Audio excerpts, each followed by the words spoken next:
Hi everyone, welcome to my channel. This is a request tutorial today. The image I'm working on I received from AJ Photos. He wanted to basically for me to make a tutorial for him to go step by step. So that's what this is about, and stay tuned.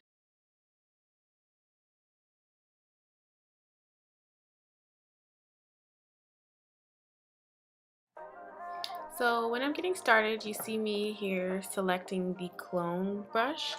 I like to keep my flow on 10% or under and keep it on lighten because we're going to go in and lighten up some spots and kind of make it fill in a little bit better. So you see, like, I like to clone like underneath the eyes, certain dark spots around the nose area. Sometimes I'll clone in some of the makeup. Sometimes I won't. It just depends on how I feel. I'll clone like the dark spots around the mouth. Sometimes people get and for this particular picture, I'm trying to be extremely careful with the paint that you see on her face.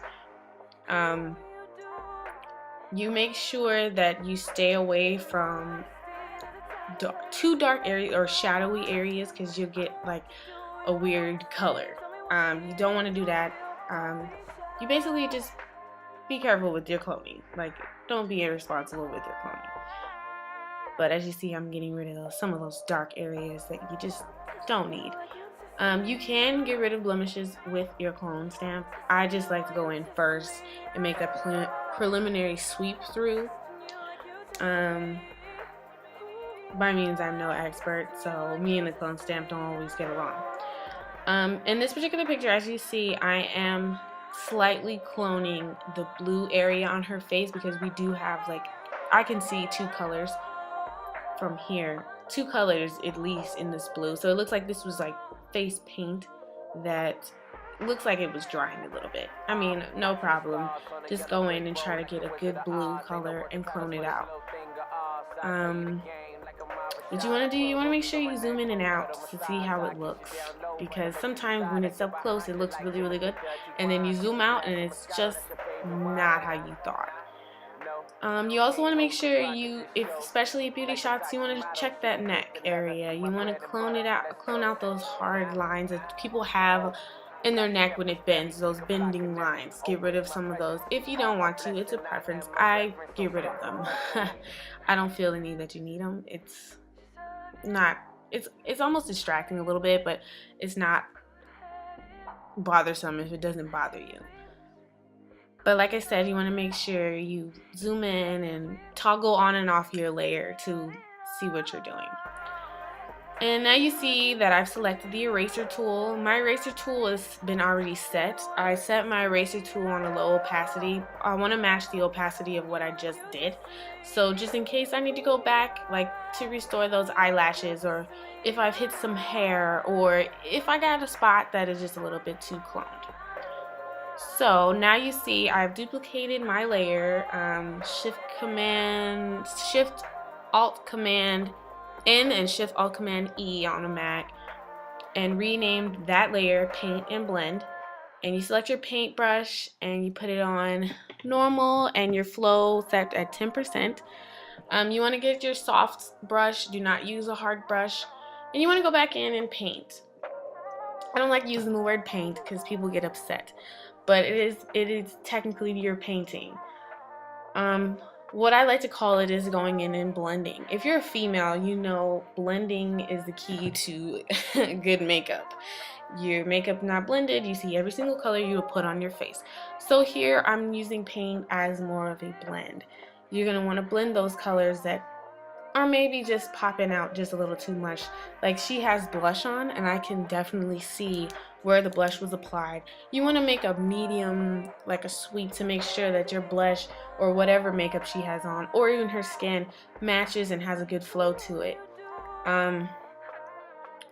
As you see, I'm just going through and painting and trying to make sure that I have a seamless float in this picture, like almost like she has like very, very smooth skin.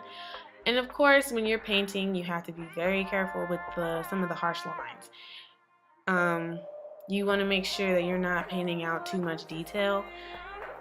Later on you can bring it back, but as of right now on this layer right now, you want to be careful with detail and over painting.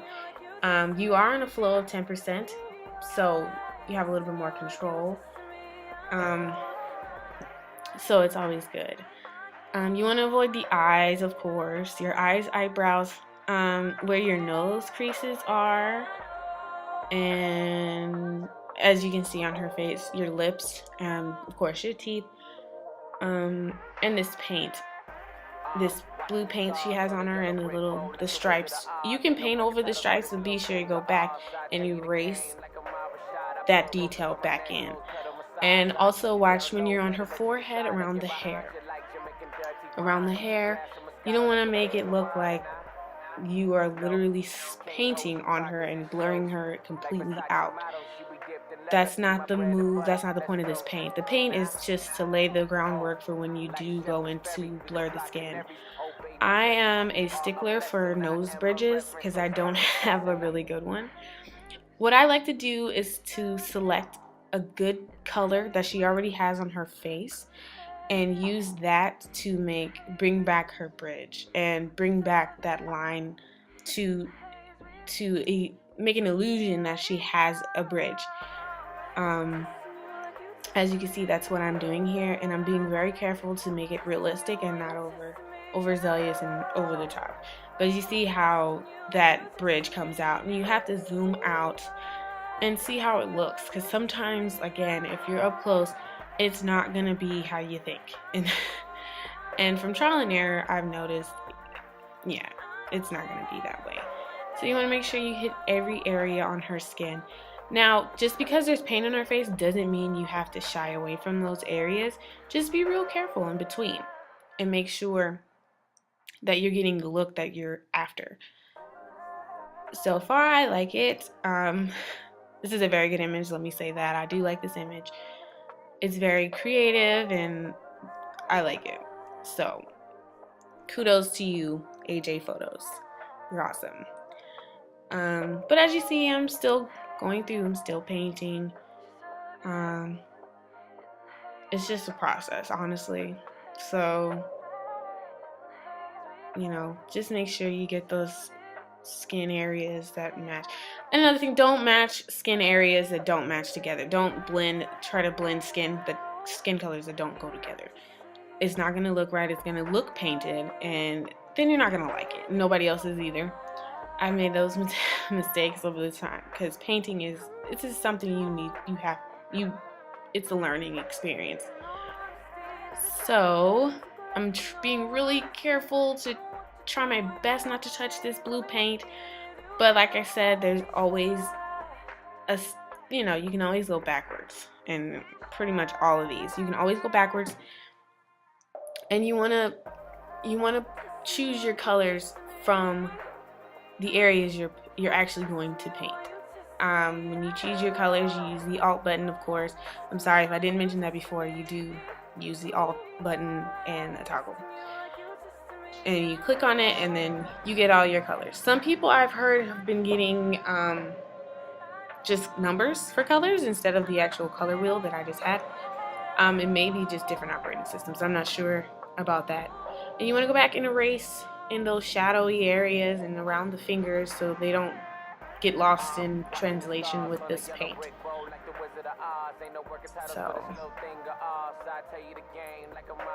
I want to zoom out and erase around the hairlines and around where you may have gotten overzealous with painting. Like, you don't want it overly in your background. You don't want her to have that soft halo around her. You want it to be sharp and look nice. And you're going to go back to your paintbrush. So now I believe, yes, I'm going to go in and fill in these gaps of color. Like I said, this is paint, so it's not going to stay on you all the time. And there's no telling how long she had this paint on. I'm not sure, I can't really tell you. But you want to fill in those gaps, the colors. You don't want to leave it looking kind of funky. And you want to make sure you're, again, sampling the right colors. Because I see two separate blues here with what I was doing. So Everybody makes mistakes. You just go back in and color it. And you want to keep that same, especially with this blue on her, you want to keep that same blue all over that one side, because on the edges it does look a little green. And you want to be aware of the eyebrows while you're doing this, and the eyelashes. And you want to be aware of these harsh lines that are separating her unpainted face and her painted face. You want to be careful in that aspect. And like I said, you're just painting that color back in. That's what you're doing. So continue on to do that. And we have a hot spot here. I did paint over it, and I don't know if I actually, no, I did not like that. So I left or tried a different color with that hot spot. Sometimes you can fill in a hot spot, sometimes you can't. It's really up to preference. Sometimes it looks kind of, not so good. So be aware. So now I'm painting in some of these lines to make them a little bit more less dried looking. And of course you go back and erase where you may have missed. Go in there and get your eyelashes, of course, and around the eyeball too, but the eyelashes on top and bottom, and your brow, and you just want to review and make sure everything's looking good. And of course you can't forget the lips. And I'm going to take this brush, same opacity and everything, and coloring in this yellow on her lips, because the yellow looks like it's been on her lips for maybe a couple hours, or not, maybe an hour. It depends on what that is. I'm not sure if that's lipstick or paint. I wouldn't suggest paint on people's lips, so I'm assuming this is a vibrant lipstick that she wanted to try out. So I'm going to paint that in. Just want to make sure you can see the colors on her lips. And I'm going to choose a different yellow on the bottom. And again, paint that in on the bottom. And like I said, you want to make sure you're sampling the right yellow, because I'll do something and I'll have to go right on back and start over because I picked the wrong color. You want to make it look realistic. Fellas, if you've never worn lipstick, I wouldn't suggest this. Lipstick doesn't go all the way in your mouth. So if you don't know that, now you know. Okay, so you want to put your paint and blending layer on 70%. That's what I do for any photo that I do. It's always on 70%. You want to toggle it on and off to make sure that it's realistic.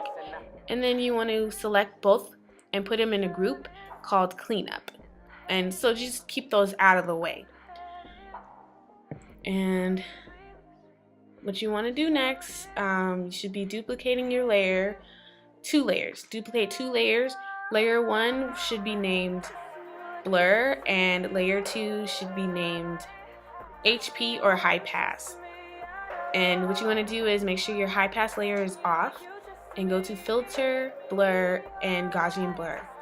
How much blur is up to you. I like to make sure that the blur is to where the colors are actually blending. That's how I like it. Other people may not see it like that. Everybody's different. It's up to you. It's a preference type of thing. And then you hit OK, and you wait for it to the effect to load.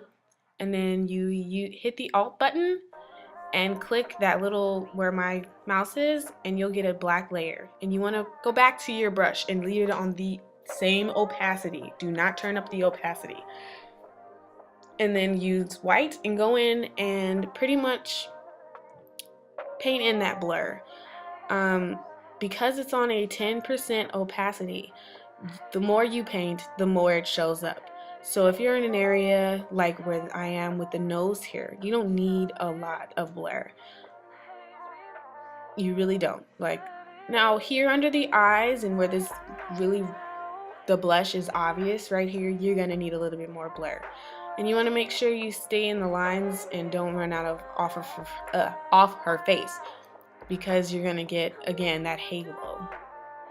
And you want to watch her nose and where the opening of her nose is again, and you'll get that little halo in your shadows. And watch under the lip shadow, and make sure you remember to paint in between these openings in the image. I mean, of course, you're not doing this image, but if you happen to got a hold of this image, of course, this is for AJ Photos, so he has this image. Don't paint over your blues on her face on that side because it's just gonna look too mixed and unrealistic. So I'm just going through and painting the areas that I can get to, or excuse me, brushing in the blur that I can get to. And while I'm doing this, I'm zooming in and out, in and out. Just want to make sure I'm laying it on where I need to lay it on. It doesn't need to be any harder than this. Honestly, it's really not. Over the years, I've found that for some reason, people make it like it's a big issue to share what they do. I don't. If you want to know, I'll tell you. So here you see I'm going back and taking the black on my brush, and pretty much it on this layer it serves as an eraser. So you want to go back and erase back around the mouth again, and your nose and the eyes. And then I am choosing to go over this blue to make it a little bit even more even. So that's what I'm doing right there. And of course you want to make sure that you don't touch your eyebrows and hair with this. It is a blur layer. That's not what it's for. You gotta be careful and watch those lines and just sweep it over. Again, you're on 10%, so if you do need more, just put on more. And you want to make sure you don't forget about the neck area and the fingers, and again, watch her hair. I did on the blemish area, blemish layer, get rid of her. She had a piercing hole on her ear. I did get rid of it because she doesn't have an earring on, and I thought maybe that she didn't need it. So here we're just again painting in that blur. Just paint it in.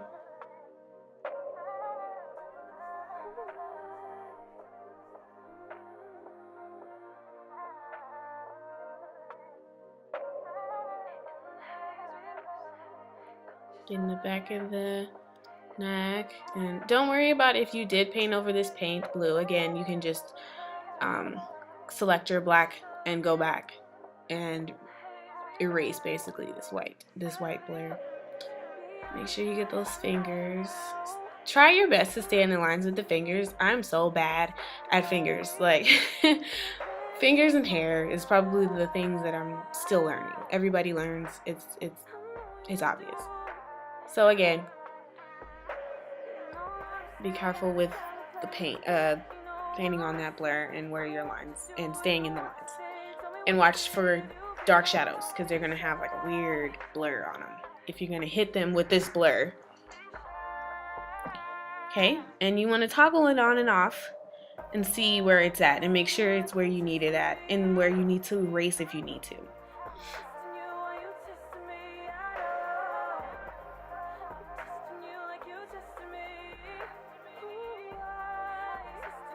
Just erasing just to make sure. And you want to go to the opacity and I put mine on 50% for these type of images just because you have already cleaned it up. There's no need to have it on a high opacity.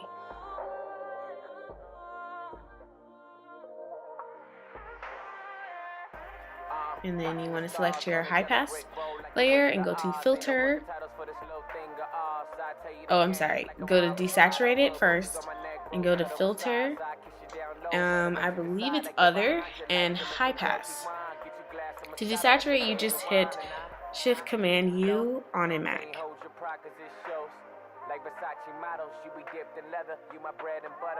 Okay, hit high pass. You want to put your high pass. I always put mine on the level where my eyelashes are really detailed. You don't want too much detail because then it'll take away from the photo. I always go by my eyelashes, if nothing else, my eyelashes.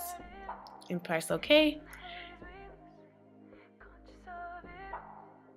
And go up to your layer mode and change it to overlay. I like overlay better than linear light because linear light makes it almost a little too sharp. Just for me, it's a little too sharp. Put your opacity on anything between 60 and 40. I like 60 and maybe 30. Let's say 60 and 30. And you want to toggle in and out to see if your detail is enough for you. I am a stickler for sharp images, and I really love it. So you see here that I have duplicated my layer again and put it, I'm making another sharpen layer. So you go to filter, sharpen, smart sharpen, and you open that up. I like to put it on a high amount just because the point of this layer is to bring back that skin texture. You see here how close I am in the texture. So I got it on 90 here, so I hit OK. And you just wait for it to load up. This layer is pretty important just because it does bring back that skin texture. I have never seen any video where they have a layer dedicated just to bringing skin texture back, because frequency separation only brings so much back. This layer for me has done wonders. So there you go. And what you want to do on this layer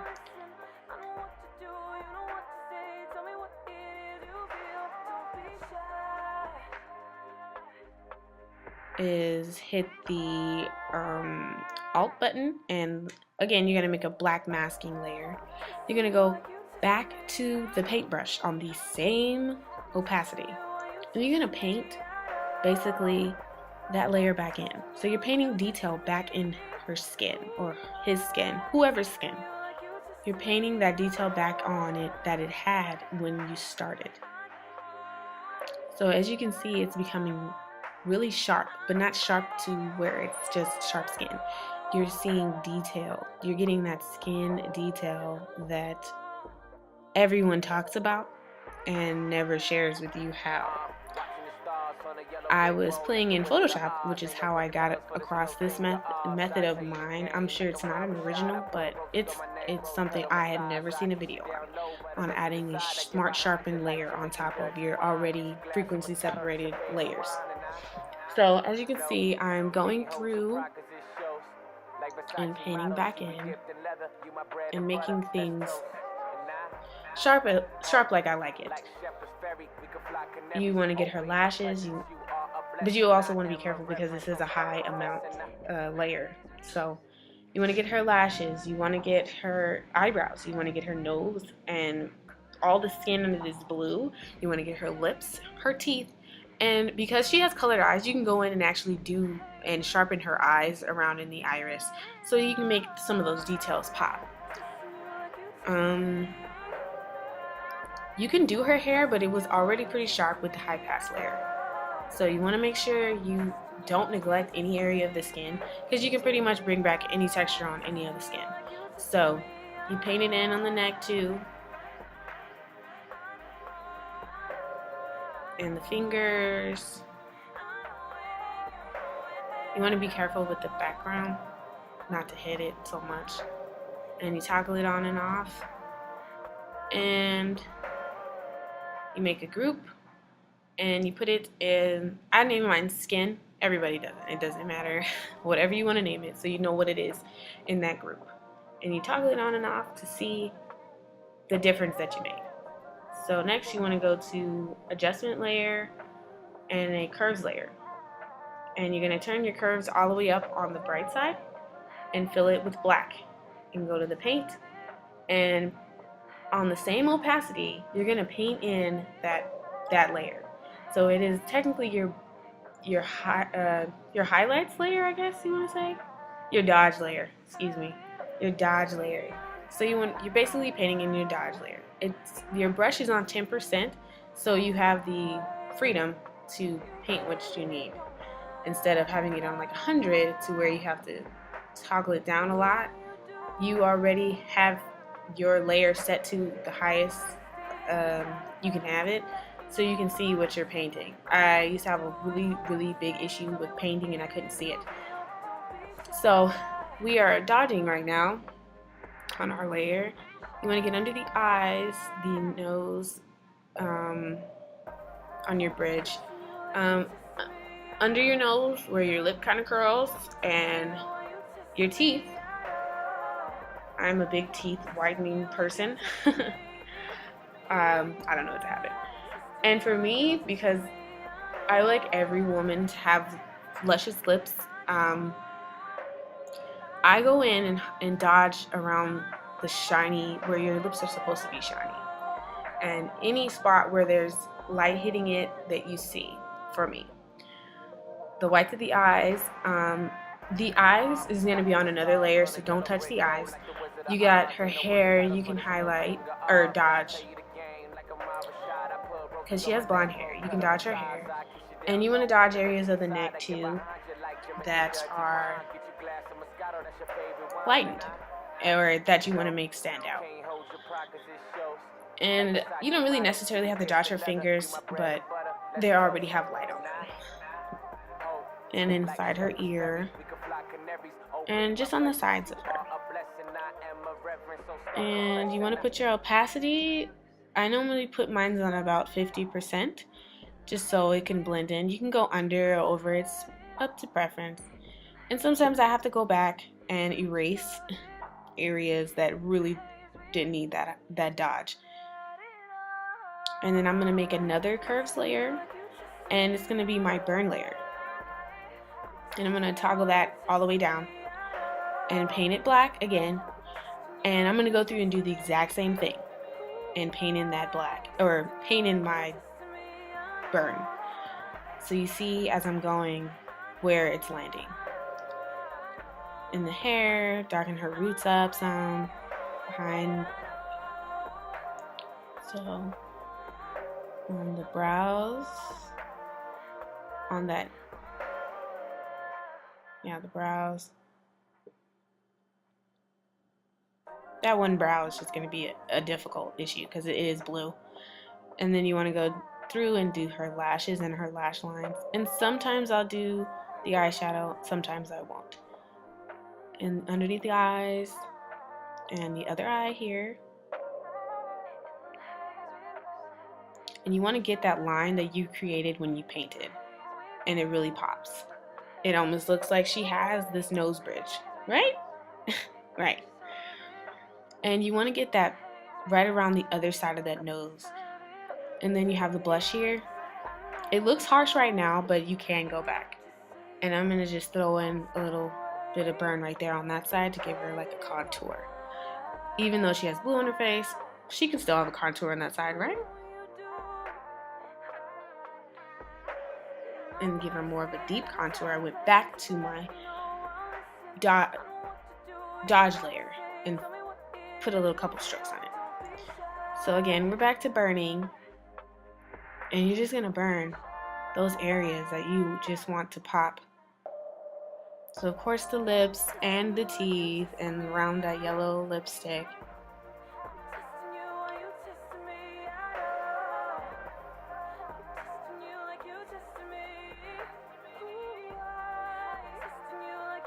Making sure this is popping for you. And then you're going to hit some of this blue. Be careful with the blue because it's going to turn a darker color. So make sure that you don't go outside of the lines of the blue. And you're going to burn around the neck. And behind those fingers. And underneath her neck. Because you want it to not blend in so much. And get some of these dripping colors off of her face, the blue here, and just burn where you need it. There's 1,000 ways to burn and dodge, but this is probably, I like this better. I've tried it probably at least 50 different ways to do this. I like this way. Somebody else isn't gonna like it, but that's life. So toggle that on and off. And again, I like to leave it on between 60 to 40. I like a drama type photo though, so everybody doesn't like that. And you're gonna choose another curves layer and bring it down just a little bit to give you a different color. And it's not as bright as it was. Okay. And you go down and get a levels layer. I normally like to start on the blue. I believe you're going to toggle down underneath that default. It has reds, greens, and blues under the RGB.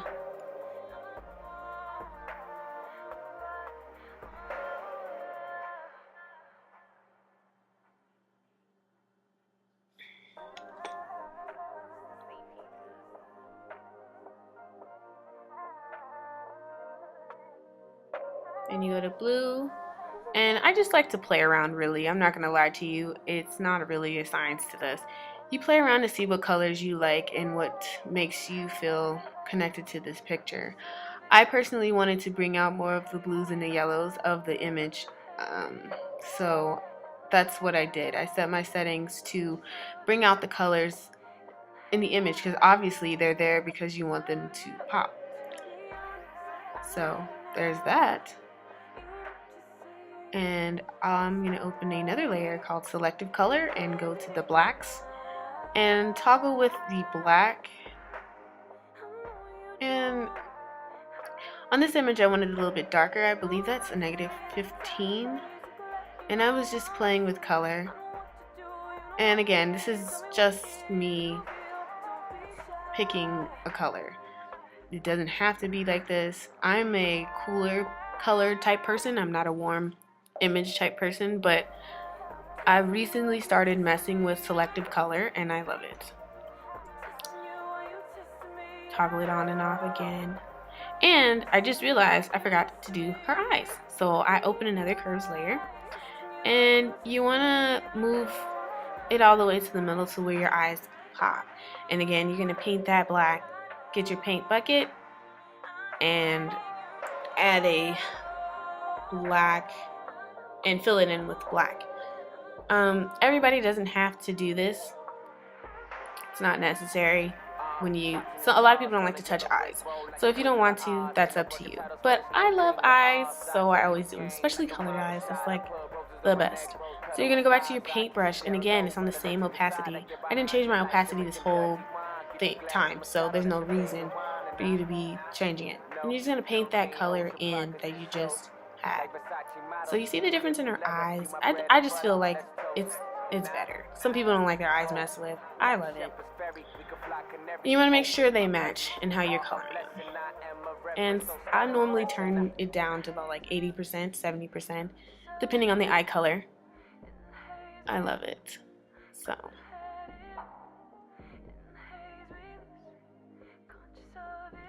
You want to pan in and out to make sure it's how you want it. Open another layer, another selective color layer. I guess I felt like I didn't get everything I needed, so I selected the blue layer, and I'm gonna play with this blue to turn this blue that's on her face, pop it a little more. I believe I did this as well with the yellow. You see me here, I'm toggling just to make sure I see what color I'm bringing out. Yeah. So I got the yellow and I'm turning the yellow up. And it's popping really well. So that's good. And you just want to play with it. I mean, photography is fun when you make it fun. This retouching is fun when you make it fun. You just want to play with it. This is an image. It's your expression. I just wanted to learn how to do it the right way. So, in and out.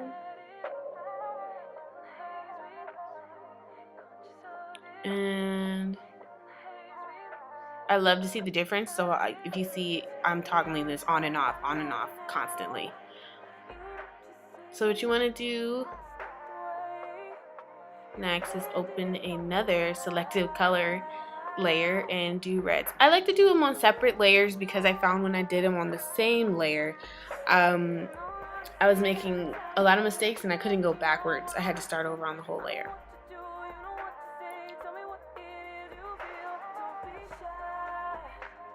So right now I'm on the red selective color option, and I got a little red put back in there for the skin and the blush in certain parts of her hair, I see. So it's a long process. It's not easy. This is 35 minutes, but some of them will take even longer. So the next thing you're going to do is select every layer you just made and put it in a group and name it adjustments.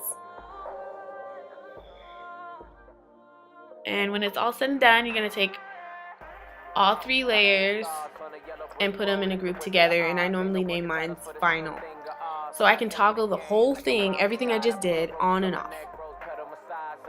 So that concludes it, guys, and that's it. Please be sure to subscribe. Bye!